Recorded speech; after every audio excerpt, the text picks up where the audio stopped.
to set up convenient locations for parents and kids to get vaccinated, including pediatricians' offices and community sites. Pfizer says in trials, more than 2,200 children were given 1/3 of the dose adults get. The company found its vaccine safe and generated a robust antibody response. But officials know they're continuing to contend with vaccine hesitancy. I would anticipate that as parents and their children have questions of their pediatricians and other local health professionals, and they get those questions answered, that more and more parents and kids will want their kids to get vaccinated. For Health Minute, I'm Mandy Gaither. This may be good news on the COVID front. Flu vaccinations seem to be a different issue. Results from a new national survey show that among over 1,000 people surveyed, 44% say they weren't sure or weren't planning on getting their annual flu vaccination. Most of those people thought the flu shot wasn't very effective, but health experts are worried. They believe this year's flu season could be worse than average. Last season was relatively mild due to the COVID-19 protocols such as social distancing and mask wearing. While it's important to take precautions to prevent catching the flu, something that is not commonly considered is one's mental health. Kelsey Clark has more. Thanks, Hannah. I'm here outside the Student Health and Wellness Center, and this week is Mental Health Awareness Week. This is extremely important for college students in particular. According to the Mayo Clinic, 44% of college students on average suffer from anxiety, and 35.8% suffer from depression. With those who see a therapist, 21% are reported to be experiencing serious mental health concerns, and another 40% with mild concerns. The UNT Student Health and Wellness Center offers support for any student experiencing mental health issues. Therapy, psychiatry, and much more is offered here on campus. On the Division of Student Affairs website, you can find a list of all the services UNT has to offer, as well as a direct phone number to their psychiatrist's office, which is 940-565-2333. If you or someone you know are experiencing mental health issues, please do not hesitate to take advantage of all the Student Health and Wellness Center has to offer. That's all I have for tonight. Back to you guys at the desk. Thanks, Kelsey. Planning out your state fair weekend? We have you covered. And an update on the NBA welfare scandal. Stay with us.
"19 people have been indicted for defrauding the NBA's health and wellness benefit plan of $4 million.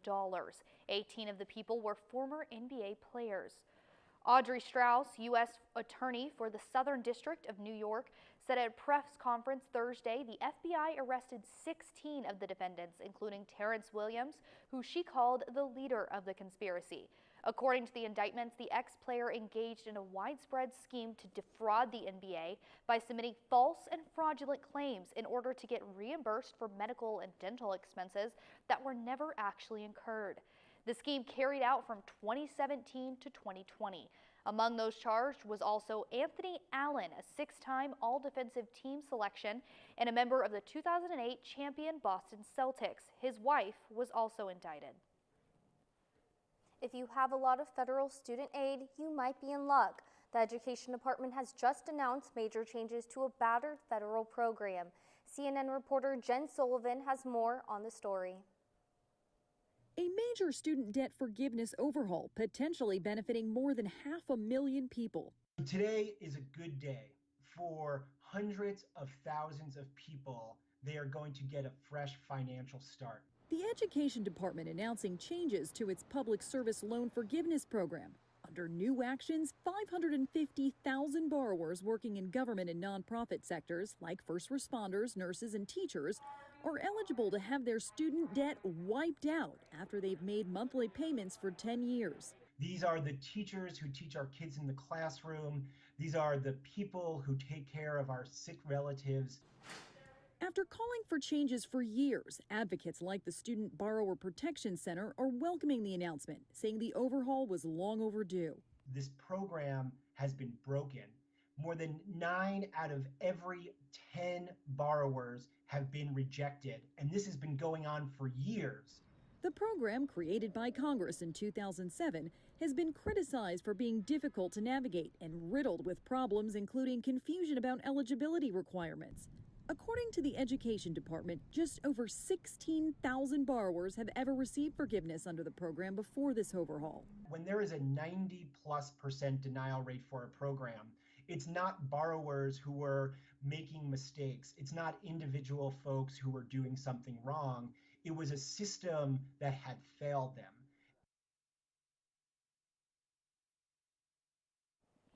The Constitution requires that all students be given equal education no matter their race, background, or religion. But the same cannot be said for female students in Afghanistan, who are currently being segregated by gender and coerced by the Taliban. Since the U.S. withdrawal from Kabul in August, many Afghan women have escaped the United States.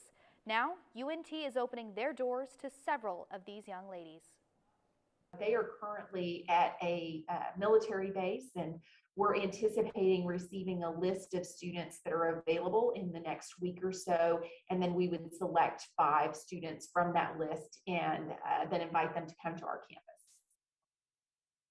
And this is what Provost Cowley said you could do to ensure these refugees are properly welcomed into the Mean Green family. One is by donating to our International Student Emergency Fund. The second way is making donations to our food pantry presented by Kroger. So the things that we most need are feminine hygiene products, toiletries, gift cards to grocery stores, and for transportation services such as Uber and Lyft. Those are some of the things that we know our students will need right away. The students are set to arrive in approximately 3 weeks. You can drop off your donations in Suite 409 at the Union. Now, I know, Hannah, that we can't look 3 weeks in the future to see what the weather's like for those Afghan students coming, but Lexi can tell us what's happening next week. Yep, you know, I have big plans. I plan to go to the farmer's market. Lexi, what can I expect for this weekend?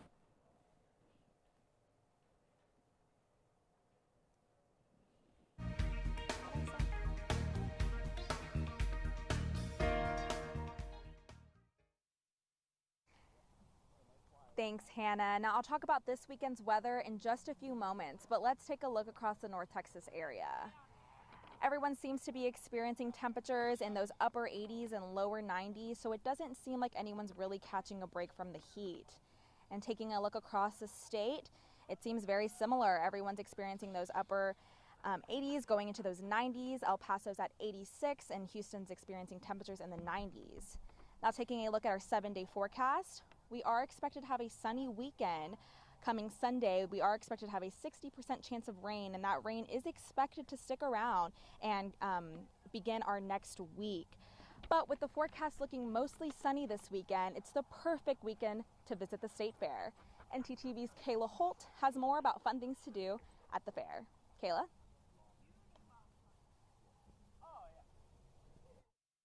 That's right, Lexi. The State Fair of Texas is back, and the fans are excited to say the least. One of this year's main attractions is the petting zoo sponsored by Encore. Take a look. I'm so excited today. We're at the State Fair, and we're taking a look inside the petting zoo. From as early as the 1920s, the State Fair of Texas has hosted some of the world's cutest animals. After a year-long hiatus, Texans are lining up at the petting zoo to catch a glimpse of animals from all over the world, including zebras, pigs, donkeys, and of course, one of the official state animals of Texas, the longhorn. Which obviously they got their name from their horns, which can grow from 7 feet from tip to tip. Longhorn cattle developed close to 500 years ago from Spanish cattle and survived harsh conditions to become the longhorn we know today. Now, the longhorn may be the state's beloved mascot, but it was actually the goats who were a favorite among the crowd. Stealing the show, the baby goats were ultimately well fed by the end of the day. Fairgoers will have until October 17th to indulge in the petting zoo experience. Reporting for ntTV News, I'm Kayla Holt. I had a blast with all of my new furry friends, and I highly recommend that you check out the petting zoo if you do plan to go to the fair. For now, back to you at the desk. Thanks, Kayla. Now, when it comes to fall festivities, the Texas State Fair has been the talk of the town. But what else is there to do? Well, Michaela, the only thing that comes to mind are the smells of pumpkins and apple cider. Olivia Thompson has more on what North Texas has to offer. Yes, pumpkin patches aren't the only nature sites for your fall festivities. A farm that grows tomatoes, bell peppers, peach trees, and its foundational plant, the rosebush, is located right here in Denton, Texas. Beginning in 2008, what started as a backyard flower bed exceeded the capacity of James Urbison's backyard, and soon his daughter's as well. Urbison encountered many roadblocks before obtaining the expansion of land, but it is now known as the Gemini Peach and Rose Farm for all to enjoy. I joined the Dallas Rose Society, and they have contests on who can grow the best roses and who can grow the best rose garden, and I'm competitive. Aside from his competitive need for growing roses, he doesn't use the roses as a commercial venture, but instead as a charitable offer and enjoyable browsing experience. I grow roses for people to come in, enjoy, walk through the roses. I have a lot of extra roses. I have donated quite a few roses to all the nursing homes. If you look right along the highway up here is 3 nursing homes right here close. Our church, First Baptist Church of Denton, has a shut-in program. I donate a lot of roses to the members that take the roses to the shut-ins. Being able to name a rose is subject to someone that has grown a rose up from the seed, also known as hybridizing. People that are interested in doing that come out and look at my mother plants, one that grew from seeds. If they like that plant, then I will graft several of that plant, reproduce the exact plant for them, and check all those characteristics. And if they still like it, then give them the rights to name that rose for their grandmother, their grandchild, or a friend, whatever. The farm is located on 1301 Haggard Lane in Denton, Texas. Although it's closed on Sunday, you can visit anytime between 9 a.m. to 3 p.m. Monday through Saturday to check out how much it has truly grown to be a sight to see. Back to you both at the desk. Thanks, Olivia. A nonprofit is making sure you have the tools and confidence to vote. And a new eatery with a twist. More after the break.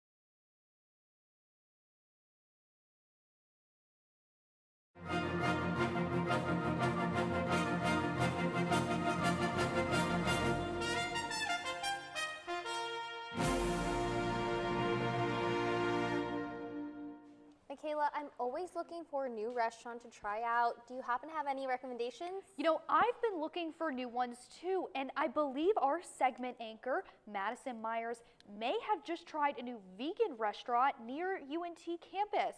Tell us what's cooking, Madison.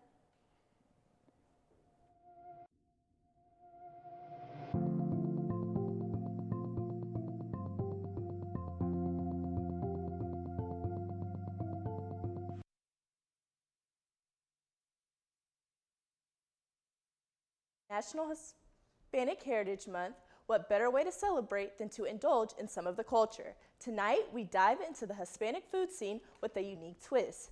Pepita's Vegan Cocina just opened in July, but has already gained respect from local foodies. Pepita's Vegan Cocina is a Mexican restaurant that offers a fully vegan menu that includes favorites such as tacos and flautas. The owners, the Landeros, created the restaurant as a branch off of their other restaurant, Milpa Kitchen and Cantina. One of the owners has been vegan for 6 years, and so they've always wanted to expand the business, and him being vegan, it only makes sense to expand it into the vegan scene. Pepitas offers almost everything that your typical Mexican restaurant would, including a brisket birria option that is extremely popular amongst guests. And I won't get into the details of our birria sauce, but it has 4 different kinds of peppers. It has beef bouillon in it, and it tastes just like the real thing. It's a big hit among our customers, probably our best-selling thing. So their unique twist on Mexican cuisine encourages people to venture out of their day-to-day diet and give vegan food a shot. Pepitas is the perfect place to fulfill your need for delicious, eco-friendly food. I would say to just don't be scared, do your research. Vegans don't just eat fruits and salads, we eat a lot more than that. If there's anything that you ate as a non-vegan, I guarantee you can eat it as a vegan. Pepitas has had a lasting impact on the Denton community and takes great pride in serving their guests. Received a lot of positive feedback from the Denton vegan community, because the vegan community in Denton's huge. I've been here for 3 years. I've been a part of it for that whole time. We get love from other vegan restaurants close to us, other places in Denton, and it's kind of just been super memorable seeing people that we recognize. Regulars will come in, and it's we kind of know the people around us and know our customers who are coming here, and that's been pretty memorable as a whole. You can visit Pepitas in Denton at 1115 West Hickory Street, Suite 113. The Laderos will be opening up a full kitchen and adding a more unusual menu to their other restaurant, Mulberry Street Cocina. That opens next month. Back to you guys at the desk. Thanks, Madison. You know, watching the Mean Green compete lately has really made me want to get out there and have some fun of my own. Well, Michaela, you actually can. Intramural sports are back, and our reporter, Armando Berry, is in the rec at a tournament that's going on tonight. Armando. Thanks, Hannah and Michaela. Intramurals are officially back in session, and the first activity begins tonight. It's a 6-on-6 dodgeball tournament. Starts at 6:30 p.m. here at the Rec Center's indoor soccer gym. We've got 11 teams set to compete tonight, and the winner will see some free intramural champ gear. If you're loving the fiery competition, then don't leave just yet. Our sports anchor, Zach Fox, has more on the action around the area. Zach? Thanks, Armando. I don't think there's going to be much fiery attention around the Denton sports teams, but I must say it's definitely happening behind you tonight. But that's not to say there's not going to be a shootout this weekend. More details when we return.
UNT men's golf team with decades of success with 4 national titles and 30 conference championships.